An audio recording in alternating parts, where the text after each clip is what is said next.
Revenir, il était déjà là pour son précédent livre. Joseph Stiglitz, bonsoir. Vous êtes prix Nobel d'économie 2001.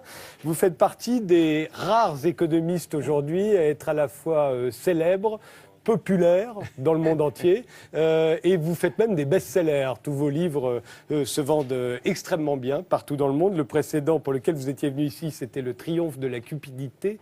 Vous y dénonciez le système capitaliste tel qu'il existe aujourd'hui et la cupidité. Aujourd'hui, vous publiez Le prix de l'inégalité et vous dites que l'inégalité est la responsable des désastres que nous connaissons. Alors, vous êtes ennemi du système capitaliste, vous êtes ennemi de la cupidité, vous êtes ennemi de l'inégalité. Je me demande si vous n'êtes pas communiste. Non. Vous seriez le premier communiste à avoir eu le prix Nobel d'économie. Non, je crois dans les marchés, mais je pense que les marchés doivent être façonnés pour servir la société, pour faire ce qu'ils sont censés faire.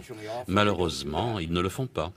Mais l'inégalité, tout comme la cupidité d'ailleurs, on dit que c'est un très bon moteur dans le monde capitaliste. Et dans le monde en général. On dit que c'est parce qu'on a envie de rattraper l'autre, celui qui a davantage, qu'on va se remuer, travailler davantage, créer des entreprises, etc. etc. C'est un moteur, l'inégalité, comme la cupidité. Oui, il y aura toujours des inégalités, comme il y aura toujours un petit peu de cupidité. Mais le problème, c'est que le niveau d'inégalité est absolument hors norme maintenant, et principalement aux États-Unis. Les États-Unis ont plus d'inégalités que tout autre pays avancé. Et encore plus important, il y a moins d'égalité des chances aux États-Unis. Vous savez, l'image de l'Amérique comme une terre d'occasion, une terre d'égalité des chances, c'est un mythe, ce n'est pas vrai. Oui, bien sûr, il y a certains individus qui réussissent à le faire du bas en haut de l'échelle, mais en termes de statistiques, la probabilité que quelqu'un puisse le faire du bas de l'échelle au haut ou au milieu de l'échelle est beaucoup plus bas aux États-Unis que dans l'Europe et donc que dans tout autre pays avancé. Quel est le problème fondamental que causent les inégalités aujourd'hui, Joseph Stiglitz? En fait, non seulement l'inégalité est un problème moral, mais c'est aussi, ça affaiblit notre économie. C'est pour ça que j'ai appelé mon livre « Le prix de l'économie ». On paye un prix très élevé pour l'inégalité. Cela torpille la démocratie, ça affaiblit la société. Et le problème sur lequel je me suis concentré, c'est comment ça affaiblit notre économie. En France, il y a plutôt moins d'inégalités qu'aux États-Unis ou en Grande-Bretagne. Les 10%, la différence entre les 10% les plus riches en France et les 10% les plus pauvres, et cette différence est beaucoup plus étroite qu'aux États-Unis ou en Angleterre. Donc, si l'on vous écoute, ça devrait aller mieux chez nous. Vous trouvez que c'est le cas? Oui, il y a certaines manières où vous faites mieux. En tout cas, l'accroissement de la productivité en France, au cours d'une longue période de temps, a été meilleur qu'aux États-Unis. La productivité par heure, par exemple. Mais il y a bien entendu beaucoup d'autres facteurs qui entrent dans cette histoire de détermination de la réussite d'une société. Mais en ce qui me concerne, dans le contexte de la France, c'est que vous devenez beaucoup trop semblable aux États-Unis et du Royaume-Uni, et que l'inégalité est en train de croître ici. Une des leçons importantes à tirer des observations que nous avons faites, c'est que les mêmes forces de marché travaillent dans tous les pays. Mais les résultats sont complètement différents dans certains pays. Dans certains pays comme les États-Unis, il y a beaucoup d'inégalités. Dans les pays scandinaves, il y a très peu, il y a beaucoup d'occasions, il y a beaucoup de chances, très peu d'inégalités. Leur croissance est excellente et ils gèrent la crise très très bien. Et la question, c'est que l'Europe continentale est en train de dériver plus vers le système et le modèle américain, le modèle anglais, qui n'est pas très très bien pour la plupart des citoyens de ce pays. Aux États-Unis, on parle souvent, et vous parlez, Joseph Stiglitz, du gouvernement du 1% pour les 1% par les 1%, ces 1% étant le 1% le plus riche des États-Unis. Il serait toujours à l'œuvre aux États-Unis. Or, au même moment, Barack Obama est taxé par ses opposants de président le plus socialiste qu'aient jamais eu les États-Unis. Alors, de quoi parle-t-on exactement ? Non, ça c'est des bêtises. Le véritable problème, c'est qu'il est probablement trop conservateur, Obama. Il n'a pas fait autant qu'il aurait dû faire pour réduire les inégalités.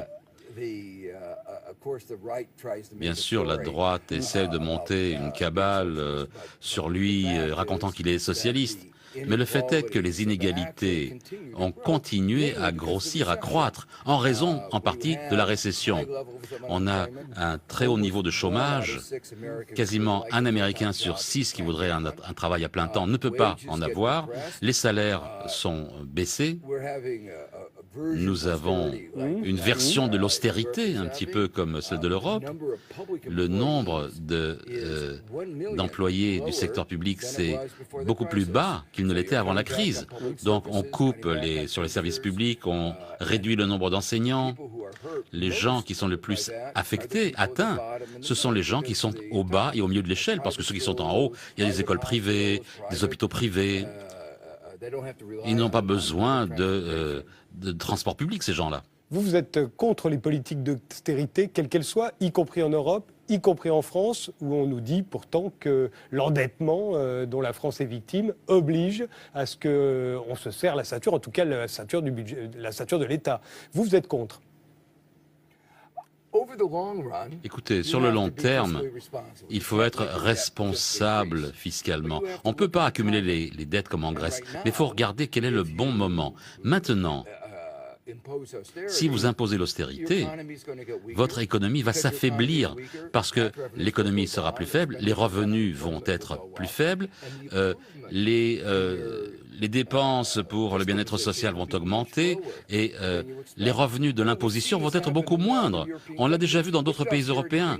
Qu'est-ce que l'austérité a apporté à la Grèce? Qu'est-ce qu'elle a apporté à l'Espagne? C'était censé faire revenir ces pays à la prospérité. Mais ces pays-là, l'Espagne et la Grèce, sont en état de dépression. 25% des gens en Espagne ne peuvent pas avoir un emploi. 50%, plus de 50% des jeunes en Espagne ne peuvent pas avoir accès à l'emploi. C'est pire que c'était dans la Grande Dépression. L'austérité, c'est ça qu'elle a fait. Donc vous dites qu'il faut quoi? Relancer l'économie, relancer la consommation des gens, aider les gens. Oui.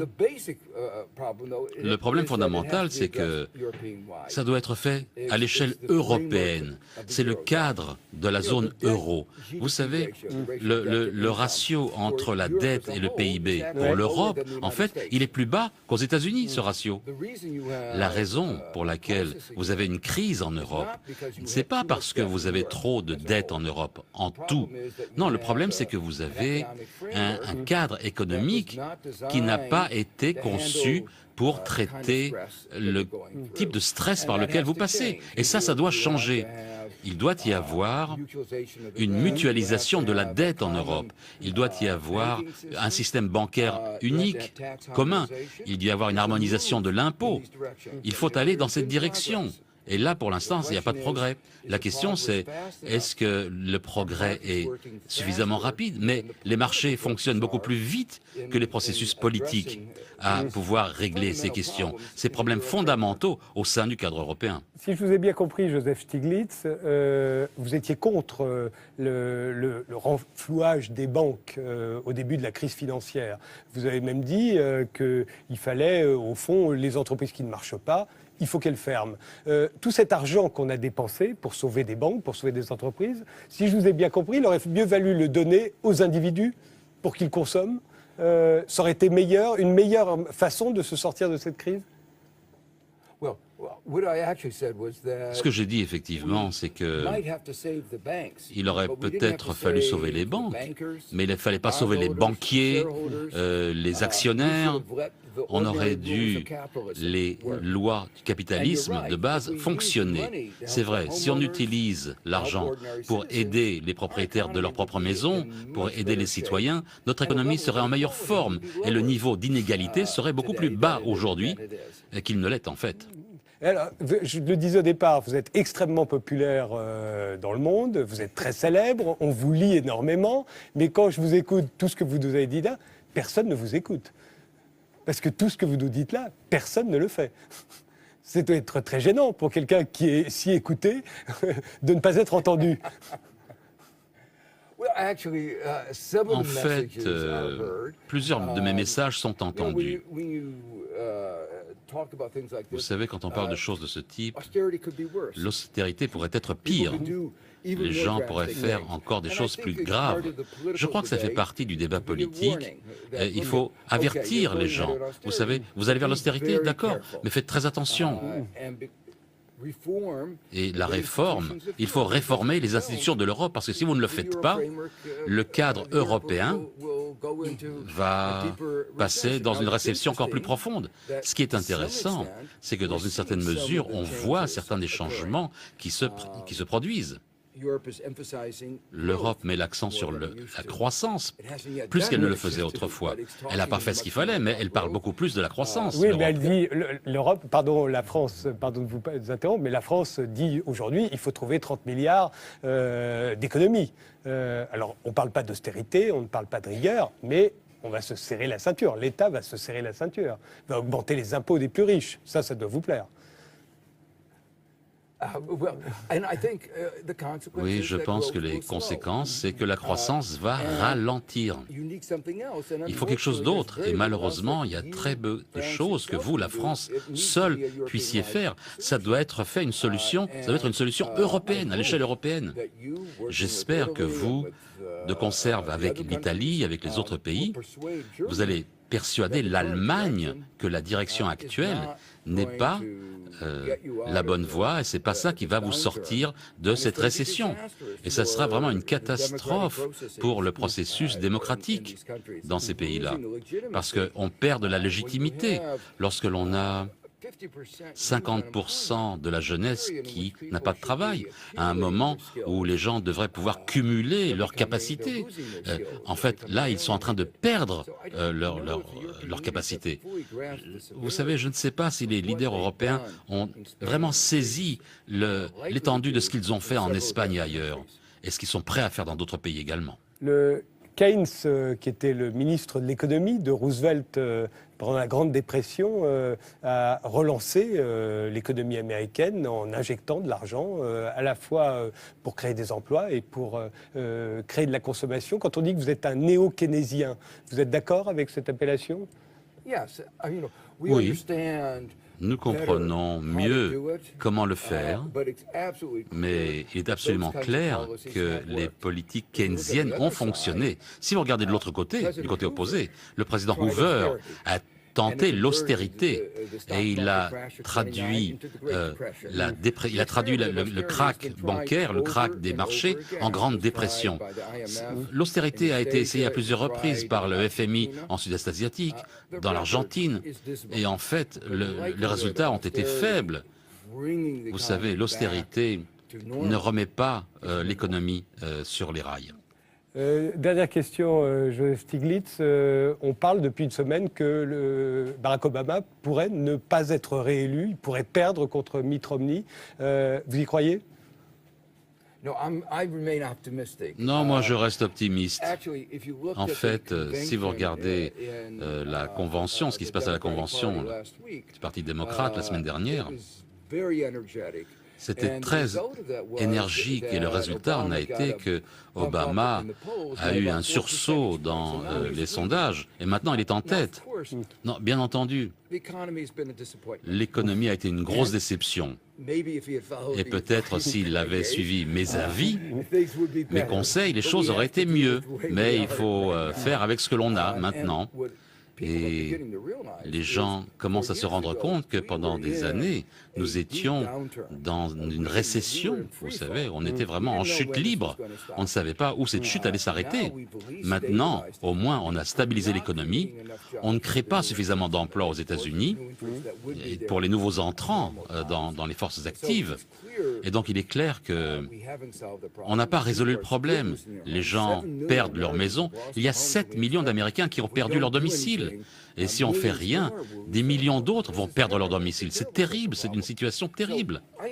Donc je comprends pourquoi il y a tellement de frustration, mais nous n'avons que le choix qu'entre deux candidats, entre Obama et Romney. Et l'un d'entre eux retourne vers des politiques qui nous ont amenés à cette grande récession, le type de politiques qui ont mené à ces grandes inégalités que nous avons aujourd'hui. Et retourner à cela ne résoudrait absolument pas les problèmes de l'Amérique. Et c'est la raison pour laquelle je crois que les Américains, en y réfléchissant, eh bien, ils sont peut-être pas contents avec ce choix, mais je crois qu'ils viendront et diront « Obama est bien mieux que l'alternative ». Si Romney gagne, en revanche, on peut imaginer que vous aurez envie de vous exiler, parce qu'ils feront exactement le contraire de tout ce que vous préconisez. Mais si vous deviez vous exiler, quel serait le pays qui se rapprocherait le plus, d'après vous, du modèle que vous préconisez? Je crois que les pays scandinaves ont fait le meilleur boulot en termes de dynamique, d'investissement dans les infrastructures, la technologie, l'éducation. Ils ont créé la société la plus égalitaire, des choses qui me sont très importantes. Et aussi, surtout, l'égalité des chances. Les chances pour que quelqu'un passe du bas au milieu ou du milieu vers le haut de l'échelle sont beaucoup plus importantes là-bas qu'elles ne le sont aux États-Unis ou au Royaume-Uni. Et beaucoup mieux qu'en France aussi. Merci Joseph Stiglitz d'être venu ce soir.